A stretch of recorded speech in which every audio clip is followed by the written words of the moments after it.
తాకట్లో ఉన్న బంగారాన్ని విడిపించలేక వడ్డీల మీద వడ్డీలు కడుతూ ఇబ్బంది పడుతున్నారా? అయితే ఇప్పుడే సంప్రదించండి శివ గోల్డ్ కంపెనీ. మీ నమ్మకానికి మా హామీ శివ గోల్డ్ కంపెనీ. రక్షణ రంగంలో ఆత్మనిర్భరత సాధించే దిశగా కేంద్ర ప్రభుత్వం మరో చారిత్రక నిర్ణయం తీసుకుంది. Defence research and development organisation DRDO అభివృద్ధి చేసిన సాంప్రదాయక క్షిపణి వ్యవస్థల సాంకేతికతను దేశీయ రక్షణ పరిశ్రమలకు బదిలీ చేసేందుకు రక్షణ మంత్రి రాజ్నాథ్ సింగ్ ఆమోదం తెలిపారు. దేశీయ తయారీని ప్రోత్సహించే లక్ష్యంతో తీసుకున్న ఈ నిర్ణయంతో భారత్లోని స్వదేశీ పరిజ్ఞానంతో అత్యాధునిక క్షిపణుల ఉత్పత్తి మరింత వేగవంతం కానుంది. రక్షణ వ్యవస్థలో దేశీయ సంస్థల భాగస్వామ్యాన్ని పెంచడం, విదేశీ దిగుమతులపై ఆధారపడడాన్ని తగ్గించడమే లక్ష్యంగా రక్షణ మంత్రిత్వ శాఖ కీలక నిర్ణయం తీసుకుంది. తగిన అర్హతలు, ధృవీకరణలు, నిబంధనలకు లోబడి దేశీయ కంపెనీలు ఇకపై DRDO సాంకేతికతతో క్షిపణులను సొంతంగా ఉత్పత్తి చేయనున్నాయి.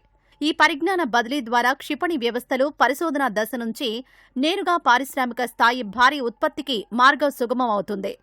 దేశీయ డిఫెన్స్ సప్లై చైన్లో భాగస్వాములు కావడానికి చిన్న, మధ్యతరహా పరిశ్రమలకు, అలాగే ఇతర టెక్నాలజీ కంపెనీలకు ఇది అపారమైన అవకాశాలను సృష్టిస్తుంది.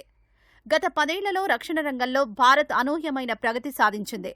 2014లో కేవలం 40,000 కోట్లుగా ఉన్న రక్షణ ఉత్పత్తుల విలువ 2025-26 ఆర్థిక సంవత్సరం నాటికి రికార్డు స్థాయిలో 1,78,000 కోట్ల రూపాయలకు చేరుకుంది.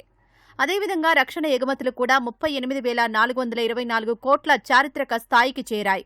పరిశ్రమలకు అండగా నిలిచేందుకు DRDO ఇప్పటికే 2,200కు పైగా సాంకేతికతలను వివిధ ప్రైవేట్ రక్షణ సంస్థలకు బదిలీ చేసింది. సైనికుల చేతిలో స్వదేశీ ఆయుధాలు, యువత చేతిలో ఆవిష్కరణల శక్తి ఉండాలన్న ప్రధానమంత్రి మోదీ వికసిత్ భారత్ 2047 సంకల్పానికి తాజా నిర్ణయం మరింత బలాన్ని చేకూరుస్తుందని రక్షణ మంత్రి రాజ్నాథ్ సింగ్ స్పష్టం చేశారు. కేవలం సొంత అవసరాలకే కాకుండా భవిష్యత్తులో మన క్షిపణులను ఇతర దేశాలకు ఎగుమతి చేసే దిశగా భారత్ వేగంగా అడుగులు వేస్తోంది. స్వదేశీ కంపెనీలు అంతర్జాతీయ స్థాయిలో పోటీ పడేందుకు రక్షణ మంత్రిత్వ శాఖ తీసుకున్న ఈ నిర్ణయం గేమ్ చేంజర్గా మారనుంది.